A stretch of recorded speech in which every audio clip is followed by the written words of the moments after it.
Hi on.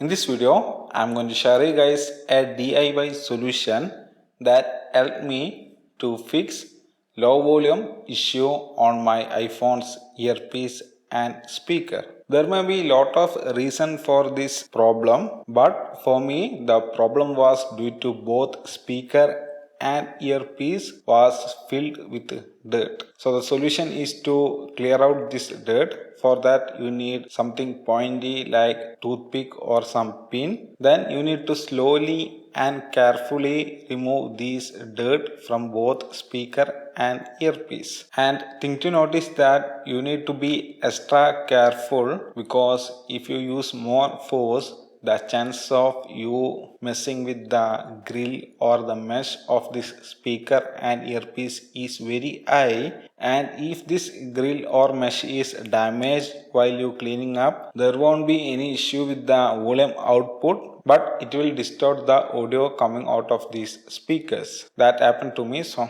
be extra careful when cleaning up this dirt.